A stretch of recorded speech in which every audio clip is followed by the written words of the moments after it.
Hello friends, मेरे स्पामिस्ट्री and astrology video channel पे आपका स्वागत है। तो आज हम एनालिसिस करेंगे सैंड का और चेक करेंगे इसमें क्या क्या नई चीज़ें हमें सीखने के लिए मिलती हैं।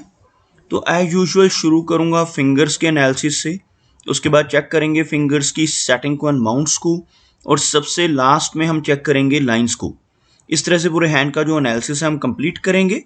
तो चलिए मैं शुरू करने जा रहा हूँ, साथ साथ ड्रॉ करता जाऊँगा आपके लिए ताकि आपको समझने में कोई दिक्कत ना हो।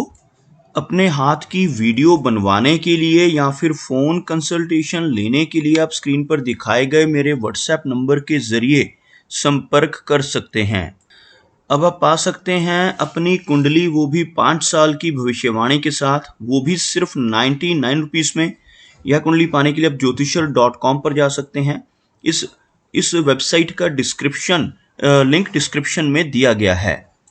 यहाँ पर आप देख सकते हैं इनकी जो हथेली है कुछ इस तरह से एक स्क्वायर शेप में नज़र आ रही है, जो इंडिकेट करती है एक हार्ड वर्किंग टाइप की नेचर को। और अगर इनकी फिंगर्स की बात की जाए तो आप यहाँ पर देख पाएंगे फिंगर्स काफ़ी थिक हैं और बहुत अच्छी लंबाई में नज़र आ रही हैं। अगर इनकी तर्जनी उंगली यानी गुरु फिंगर को देखा जाए तो बिल्कुल स्ट्रेट और बहुत अच्छी लंबाई में इनकी बृहस्पति फिंगर यानी गुरु फिंगर नज़र आ रही है। इस तरह की गुरु फिंगर का होना नेटिव की नॉलेजेबल पर्सनैलिटी को इंडिकेट करता है। ऐसे व्यक्ति आध्यात्मिक होते हैं, दूसरों को रास्ता दिखाने वाली पर्सनैलिटी, दूसरों को गाइड करने वाली नेचर ऐसे व्यक्ति की आपको देखने को मिलेगी। अगर हम इनकी शनि फिंगर की बात करें तो बिल्कुल स्ट्रेट और बहुत अच्छी लंबाई में इनकी शनि फिंगर यहाँ पर नज़र आ रही है। इस तरह की शनि फिंगर का होना इंडिकेट करता है कि नेटिव काफ़ी हार्ड वर्किंग नेचर का होगा, काफ़ी डिसिप्लिन पर्सनैलिटी रहती है। ऐसे व्यक्ति अनुशासन प्रिय और न्याय प्रिय टाइप के होते हैं और अपनी इन्हीं खूबियों की वजह से जीवन में काफ़ी अच्छी तरक्की कर पाने में भी कामयाब हो जाते हैं। अगर हम इनकी सूर्य फिंगर की बात करें तो आप देख पाएंगे सूर्य फिंगर बिल्कुल स्ट्रेट है और काफ़ी अच्छी लेंथ में नज़र आ रही है। यहाँ पर सूर्य फिंगर की जो लेंथ है इनकी तर्जनी से भी हल्की सी अधिक नज़र आ रही है। यहाँ पर अगर हम एक लाइन ड्रॉ करते हैं तो आप देख सकते हैं इनकी जो सूर्य फिंगर है वो अधिक लंबाई में है। और जब भी यह फिंगर गुरु फिंगर से ज़्यादा लंबाई में हो तो ऐसे व्यक्ति थोड़े रिस्क टेकर स्वभाव के होते हैं। जीवन में रिस्क लेने से नहीं घबराते और कई बार तो अपनी इन्वेस्टमेंट्स के मामले में भी ऐसे व्यक्ति जीवन में रिस्क ले लेते हैं। कई बार अपने धन को ऐसी जगहों पर इन्वेस्ट कर देते हैं जहां पर लॉस की संभावनाएं हों, जैसे शेयर मार्केट है, क्रिप्टो करेंसीज हैं, म्यूचुअल फंड्स हैं, मल्टी लेवल मार्केटिंग है। ऐसी चीज़ों की तरफ भी नेटिव की रुचि आपको देखने को मिल सकती है। ओवरऑल सूर्य फिंगर का अधिक लंबाई में होना नेटिव को काफ़ी अच्छा सोशल सर्कल भी देता है। सूर्य फिंगर और मरकरी फिंगर के बीच में आपको अच्छा गैप बनता हुआ यहाँ पर नजर आएगा। यहाँ बीच में आप देख सकते हैं काफ़ी फेयर गैप है। इस तरह का गैप इन दोनों फिंगर्स के बीच में नेचुरली बन रहा हो तो ऐसे व्यक्ति थोड़े ज़िद्दी स्वभाव के भी होते हैं। इंडिपेंडेंट टाइप की पर्सनैलिटी रहती है। ऐसे व्यक्ति अपनी मनमर्जी के मालिक होते हैं, जो काम करने की एक बार ठान लेते हैं फिर उसको कर कर ही छोड़ते हैं। कुछ इस तरह का स्वभाव भी आपको नेटिव का देखने को मिल सकता है। मरकरी फिंगर की बात की जाए तो हल्की सी लो सेट होती हुई इनकी मरकरी फिंगर यहाँ पे नज़र आ रही है। आपको दिखाना चाहूँगा, यहाँ से अगर हम एक लाइन ड्रॉ करें तो कुछ इस तरह की एक रेखा आपको बनती हुई नज़र आएगी, जिसमें आप देख सकते हैं यह फिंगर थोड़ा नीचे से शुरू होती है, जबकि इनकी सूर्य फिंगर, इनकी शनि की फिंगर और गुरु फिंगर तीनों की तीनों काफ़ी हाई सेट हैं। मरकरी फिंगर का लो सेट होना थोड़ी शाई नेचर दे सकता है, लेकिन अगर हम इनकी मरकरी फिंगर की लेंथ की बात करें तो यह फिंगर लंबाई में कम नहीं है, काफ़ी अच्छी लेंथ में नज़र आ रही है, जिसकी वजह से नेटिव के कम्युनिकेशन स्किल्स और बिजनेस एक्यूमेन काफ़ी बेहतर देखा जा सकता है। चलिए आगे बढ़ते हैं और देखते हैं इनके सभी माउंट्स को। उसके बाद हम चेक करेंगे इनकी सभी रेखाओं को भी। यहाँ पर आप देख सकते हैं इनका जो गुरु पर्वत का एरिया है काफ़ी उठा हुआ है। यह जो माउंट है काफ़ी उभरा हुआ। इस तरह का उभरा हुआ गुरु पर्वत जिन लोगों का रहता है ऐसे व्यक्ति ज्ञानवान होते हैं, एक आध्यात्मिक टाइप की पर्सनैलिटी, एक नॉलेजेबल टाइप की नेचर ऐसे व्यक्ति की आपको देखने को मिलेगी। साथ ही साथ आप देख सकते हैं एक आधा अधूरा गुरु वलय भी बनता हुआ। यह अगर कंप्लीट हो जाए तो कुछ इस तरह से बनता है, एक अर्धचंद्रमा जैसी आकृति। अगर ऐसा कंप्लीट गुरु वलय किसी व्यक्ति के हाथ में हो तो ऐसे व्यक्ति बहुत ज्ञानवान होते हैं, लेकिन साथ ही साथ ऐसे व्यक्ति के भीतर आपको वैराग्य की भावना भी देखने को मिलेगी। यहाँ पर यह अधूरा बन रहा है। इस तरह का अधूरा गुरु वलय हो तो भी इसका कुछ ना कुछ प्रभाव रहता है। ऐसे व्यक्ति धार्मिक प्रवृत्ति के होते हैं और थोड़ी वैराग्य की भावना 40 वर्ष की एज के बाद ऐसे व्यक्ति के भीतर भी आपको देखने को मिल सकती है। 40 यानी 40 की एज के बाद ऐसा व्यक्ति किसी न किसी आध्यात्मिक संस्था के साथ जुड़ जाता है और सोशल वर्कर जैसे काम भी करने लगता है। आप देख सकते हैं यहाँ पर आपको एक रेखा नजर आ रही होगी। यह रेखा इनकी जीवन रेखा से निकलकर ऊपर की तरफ जा रही है। इस तरह की रेखा को प्रोग्रेस ऑफ शूट का नाम दिया जाता है। अगर यहाँ पर ऐसा प्रोग्रेस ऑफ शूट बन रहा हो तो यह व्यक्ति को जीवन में बहुत अच्छी प्रोग्रेस दिलवाने में हेल्प करता है। भले ही बाकी किसी और कारणों से जीवन में कुछ उतार चढ़ाव रह सकते हैं, लेकिन ऐसा व्यक्ति अपनी लाइफ में काफ़ी अच्छी प्रोग्रेस ज़रूर कर पाता है। आप यहाँ पर देख पाएंगे इनका शनि पर्वत का जो एरिया है दब रहा है।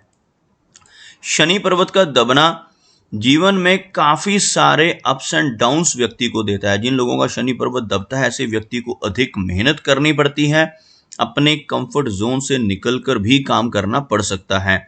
आप यहाँ पर देखेंगे इनकी शनि रेखा यहाँ पर थोड़ी सी कमज़ोर पड़ रही है, क्योंकि आप देखेंगे यहाँ से शुरू होने वाली यह रेखा काफ़ी अच्छी है, लेकिन बीच में आकर यह रेखा आपको इस तरह से थोड़ी छोटी छोटी ब्रेक्स के साथ आगे बढ़ती नजर आएगी। जब इस तरह की ब्रेक्स हों तो लगभग 30 की एज के बाद ऐसे व्यक्ति को जीवन में थोड़ा संघर्ष अधिक करना पड़ता है, लेकिन जब दोबारा से ऐसी ब्रांच शुरू हो रही हो तो लगभग 38 के आसपास की एज के बाद फिर से बहुत सारी तरक्की व्यक्ति को देखने को मिलती है। यहाँ पर आप देख पाएंगे एक हल्की लाइन आपको यहाँ पर भी नजर आएगी और यह रेखा शनि पर्वत के ऊपर मौजूद है। और शनि पर्वत के ऊपर अगर ऐसी रेखा हो तो नेटिव की ओल्ड एज काफ़ी कंफर्टेबल होती है। ऐसे व्यक्ति के पास ओल्ड एज में धन की कमी नहीं रहती। आप यहाँ पर देख पाएंगे इनका सूर्य पर्वत शनि पर्वत की भांति दब रहा है। हल्की सी सूर्य रेखा यहाँ पर नजर आ रही है और इस माउंट का दबना जीवन में से यश को कम करता है। ऐसा व्यक्ति जिनका सूर्य पर्वत दब रहा हो, दूसरों के लिए कितना भी काम कर ले, दूसरों की कितनी भी हेल्प कर ले, बदले में कोई एप्रिसिएशन या रिवार्ड नहीं मिल पाता, जिसे हम यश की कमी कहते हैं। तो यहाँ पर इस माउंट का दबना नेटिव को कुछ इस तरह के फल देता है, लेकिन हल्की सूर्य रेखा आपको इनकी हार्ट लाइन के बिल्कुल ऊपर नजर आएगी और इस तरह की सूर्य रेखा होने से लेटर एज में पहुंचकर एक बहुत अच्छी पहचान बना पाने में ऐसा व्यक्ति जीवन में कामयाब हो जाता है। अगर हम मरकरी की बात करें तो भले ही थोड़ा सा लो सेट माउंट है, लेकिन यहाँ पर यह माउंट अच्छी फॉर्मेशन में नज़र आ रहा है, जिसकी वजह से नेटिव का बिजनेस एक्यूमेन अच्छा रहता है। ऐसे व्यक्ति के कम्युनिकेशन स्किल्स भी काफ़ी बेहतर आपको देखने को मिलेंगे। हथेली में यहाँ पर एक मिस्टिक क्रॉस की फॉर्मेशन हो रही है। इस तरह का क्रॉस अगर यहाँ पर बन जाए तो नेटिव की सिक्स सेंस काफ़ी अच्छी होती है, आने वाली घटनाओं का पूर्वाभास होता है। यहाँ पर भी आप देख पाएंगे अंगूठे पर एक आंख जैसी आकृति आपको यहाँ पर बनती हुई नजर आएगी। इस तरह के चिन्ह को बुद्धाजाई का चिन्ह कहा जाता है। बुद्धाजाई या फिनिक्स आई पामिस्ट्री में इस तरह के साइन को कहा जाता है। और अगर ये दोनों चिन्ह हाथ में हों तो नेटिव की सिक्स सेंस अच्छी होती है, आने वाली घटनाओं का पूर्वाभास ऐसे व्यक्ति को हो जाता है। कुछ भी अच्छा या बुरा खुद के साथ होने वाला हो, अपने किसी रिलेटिव या मित्र के साथ होने वाला हो, तो ऐसी चीज़ों का आभास नेटिव को पहले से ही हो सकता है। साथ ही साथ ऐसे व्यक्ति की रुचि ओकल्ट में भी रहती है, यानी जिस तरह से यह पामिस्ट्री है, astrology, tarot cards, vastu, reiki जैसी विद्याएं हैं जिन्हें हम ओकल्ट साइंसेस कहते हैं, इस तरह की विद्याओं में भी नेटिव की रुचि आपको देखने को मिल सकती है। अगर हम इनकी हार्ट लाइन की बात करें तो आप देख पाएंगे हार्ट लाइन काफ़ी अच्छे कर्व में नज़र आ रही है। इस तरह की कर्व्ड हार्ट लाइन का होना नेटिव को थोड़े इमोशनल स्वभाव का बनाता है। ऐसे व्यक्ति केयरिंग नेचर के होते हैं, लेकिन हार्ट लाइन पर नीचे की तरफ ऐसी छोटी छोटी ब्रांचेस का होना अच्छा चिन्ह नहीं माना जाता। ऐसी ब्रांचेस होने से नेटिव को जीवन में कई बार इमोशनल सेटबैक्स का सामना भी करना पड़ता है। ओवरऑल हार्ट की हेल्थ अच्छी रहने वाली है। हार्ट की हेल्थ में कोई भी मेजर प्रॉब्लम हमें यहाँ पर नजर नहीं आ रही। अगर हम इनकी मस्तिष्क रेखा की बात करें तो आप देख पाएंगे माइंड लाइन हल्का सा झुकी हुई है। यहाँ से कुछ इस तरह की फॉर्मेशन में मस्तिष्क रेखा नीचे की तरफ झुकती हुई नजर आ रही है, जिस वजह से नेटिव की मेमोरी तो बहुत अच्छी रहेगी, लेकिन थोड़ी ओवर थिंकिंग और ओवर इमेजिनेशन जैसी समस्या नेटिव को हो सकती है। लेकिन यहाँ पर कोई भी मेजर प्रॉब्लम इनकी माइंड लाइन के जरिए नजर नहीं आ रही। मस्तिष्क रेखा का अच्छी फॉर्मेशन में होना नेटिव को काफी अच्छी मेमोरी और लॉजिकल पावर भी देता है। अगर हम इनकी जीवन रेखा की बात करें तो आप देख पाएंगे जीवन रेखा काफी अच्छी लंबाई में है, और जीवन रेखा बीच में आकर आपको इनकी जो फेट लाइन है, जिनको भाग्य रेखा कहते हैं, उसके साथ मर्ज होती हुई नजर आ रही है। आप देख पाएंगे कुछ इस तरह की लाइन यहाँ पर आकर यह रेखा कुछ इस तरह से आगे की तरफ मुड़ती हुई, इस तरह की जीवन रेखा का होना इंडिकेट करता है कि नेटिव की जो एज है लगभग 75 के आसपास रहेगी। ओवरऑल अच्छी हेल्थ रहने की संभावना है, लेकिन यहाँ पर आकर थोड़ी सी वीकनेस, वो भी लगभग 50 के आसपास की एज में, तो थोड़ी हेल्थ वीक रहने की संभावनाएं रहेंगी, लेकिन ओवरऑल कोई मेजर इशू यहाँ पर नजर नहीं आ रहा। जीवन रेखा के साथ साथ चलने वाली यह रेखा जो अभी हमने ड्रॉ की है, इसको मंगल रेखा कहा जाता है। हाथ में अगर मंगल रेखा मौजूद हो तो नेटिव एनर्जेटिक होता है, लेकिन थोड़ा अग्रेसिव भी हो सकता है। मंगल रेखा का होना नेटिव की एनर्जी एंड स्टैमिना को बढ़ाता है। मंगल रेखा का होना काफी पॉजिटिव माना जाता है। जिन लोगों के हाथ में एक क्लियर मार्स लाइन मौजूद होती है, ऐसे व्यक्ति अपने जीवन में अपनी मेहनत के बलबूते पर काफी अच्छी प्रॉपर्टी बना पाने में भी कामयाब हो जाते हैं। जीवन रेखा के अंत में कुछ इस तरह का साइन बनना, जैसे आप देख सकते हैं यह जो बाइफोर्क बन रहा है, इस तरह का साइन बनना पॉजिटिव माना जाता है। जिन लोगों के हाथ में इस तरह का चिन्ह बनता है, ऐसे व्यक्ति को जीवन में कई बार आकस्मिक धन लाभ भी होते हैं। शेयर मार्केट से, लॉटरी से, इंश्योरेंस के जरिए या फिर इनहेरिटेंस के माध्यम से जीवन में धन की प्राप्ति होने के योग ऐसे व्यक्ति के कई बार बनते हैं। अगर हम इनके शुक्र पर्वत की बात करें तो यह एरिया आपको उभरा हुआ नजर आएगा, और वीनस माउंट का उभरा हुआ होना पॉजिटिव होता है। इन लोगों का शुक्र पर्वत इस तरह से उभरा हुआ हो, ऐसे व्यक्ति अपने जीवन में हर तरह की सुख सुविधाएं पाते हैं, हर तरह के कंफर्ट्स ऐसे व्यक्ति को अपने जीवन में मिल जाते हैं।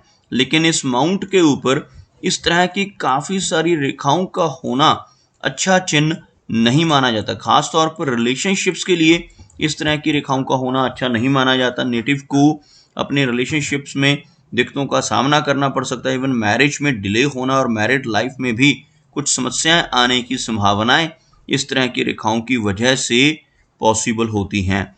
अगर हम इनके चंद्र पर्वत की बात करें तो आप देखेंगे इनका जो मून का एरिया ओवरऑल काफी अच्छा है। यहाँ से कुछ हल्की रेखाएं नीचे से ऊपर की तरफ चलती हुई, जिसकी वजह से नेटिव के जीवन में लंबी दूरी की यात्राएं रहेंगी, लेकिन जो मस्तिष्क रेखा है उसका झुकाव नीचे की तरफ चंद्र पर्वत की तरफ होना थोड़ी एंग्जाइटी यानी बेचैनी की समस्या नेटिव को दे सकता है। अदरवाइज यहाँ पर कोई भी मेजर प्रॉब्लम हमें इनके मून माउंट के जरिए नजर नहीं आ रही।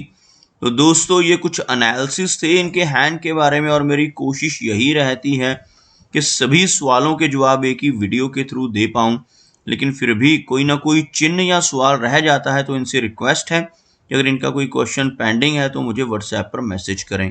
मेरा वीडियो वॉच करने के लिए आपका बहुत बहुत धन्यवाद।